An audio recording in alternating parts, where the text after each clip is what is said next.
Hey everyone, I'm working to hit 1,000 subscribers, and I need your help to get there. If you enjoy this content, please hit that subscribe button right now. You know what's wild? The Blue Jays farm system has been quietly climbing the ranks, and nobody's really talking about it. They started last season ranked 27th in baseball. 27th. By August, they'd jumped to 20th. That's not just improvement. That's a complete shift in organizational philosophy, and there are 5 prospects who could completely change the trajectory of this franchise. Let's talk about Arjun Nimmala first.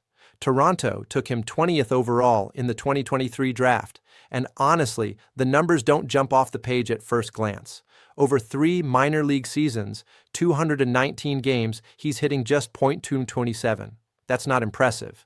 30 home runs, 111 RBI, .325 on-base percentage. You look at that and think, okay, maybe they missed on this pick. But here's what those numbers don't tell you. In 2025, Nimla made the jump from single-A Dunedin all the way to high-A Vancouver.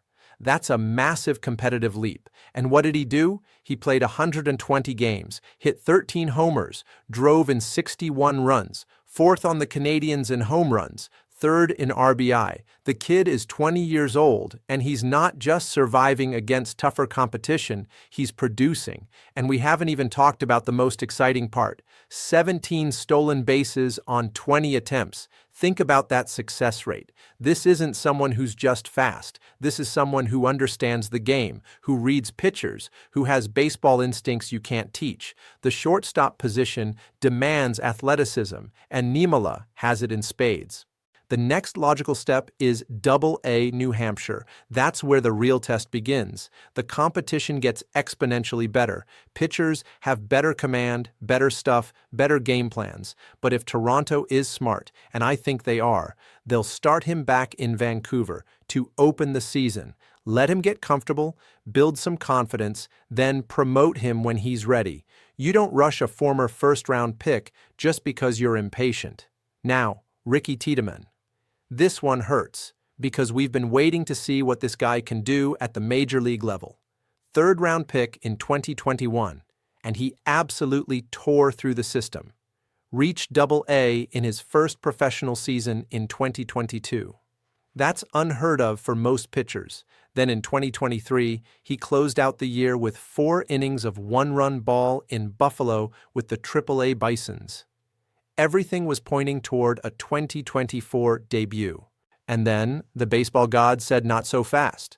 4 appearances with Buffalo in 2024, then ulnar nerve inflammation in April. He comes back, and in July, forearm tightness. That forearm tightness turned into the words every pitcher dreads hearing. Tommy John surgery. 12 to 14 months on the shelf. All of 2025 gone. But here's the thing about Tiedemann. He's still ranked 4th on the Blue Jays' top 30 prospects list. 4th, after missing an entire season. That tells you everything you need to know about how the organization views his ceiling. The talent is undeniable. Left-handed pitchers with his stuff don't grow on trees. Toronto will be smart about bringing him back this spring.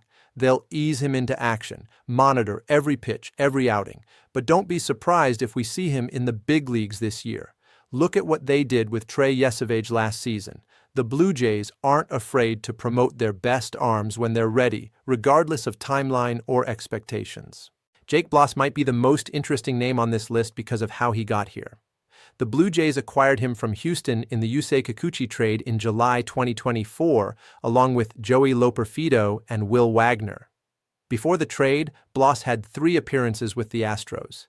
0 wins, 1 loss, 6.94 ERA, 1.629, whip over 11 and 2/3 innings. Not exactly numbers that inspire confidence. Spring training 2025 with Toronto didn't go much better. He started the year in Buffalo, and over 6 starts went 0-5 with a 6.46 ERA and a 1.944 whip.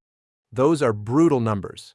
23 and 2/3 innings of getting absolutely hammered. You start wondering if Houston knew something Toronto didn't when they traded him. But then something changed when May hit. Bloss started figuring things out. The command improved, the stuff played better, and you could see why he'd been so highly regarded climbing through Houston's system. And right when things were clicking, right when he was proving the doubters wrong, the injury bug struck again. Right elbow surgery to repair his ulnar collateral ligament. Season over for the 24-year-old. Here's the silver lining, though. He didn't need the full Tommy John. That's huge. The recovery timeline is shorter, potentially much shorter than that 12 to 14-month window. He's still ranked as Toronto's 8th best prospect heading into 2026. The Blue Jays clearly still believe in what they saw, in the potential, in the arm talent. If Bloss can get healthy and stay healthy, we might look back at that Kikuchi trade very differently. Charles McAdoo rounds out our list, and his story is all about opportunity and power. Toronto picked him up from Pittsburgh in July 2024 for Isaiah Kiner-Falefa. Not exactly a blockbuster trade that made headlines. McAdoo spent all of 2025 in Double-A with the Fisher Cats, and the numbers are intriguing. 121 games, .247 average, 318 on-base percentage, 16 home runs, 45 RBI. Now, those RBI numbers seem low for someone hitting that many homers, but context matters. Where was he hitting in the lineup? Who was on base in front of him? Baseball isn't played in a vacuum. What makes McAdoo valuable is his positional flexibility. He's played both second and third base throughout the minors. That versatility is gold in today's game. You can move him around, plug holes, give guys rest days without sacrificing defense. And at 23 years old, he's still developing, still refining his approach. The power is real. 16 homers was his second highest total in any professional season. For a guy who was a 13th round pick by Pittsburgh in 2023, that's impressive development. The Blue Jays saw something in him that made them willing to part with Kiner-Falefa, and that power potential is probably it. In an era where homers win games, you can never have too many guys who can leave the yard. These 5 prospects represent different paths, different timelines, different ceilings, but they all represent hope for a Blue Jays organization that's been retooling, rebuilding, and trying to find the next wave of talent that can compete in the brutal AL East. The farm system rankings are moving in the right direction. These prospects are the reason why.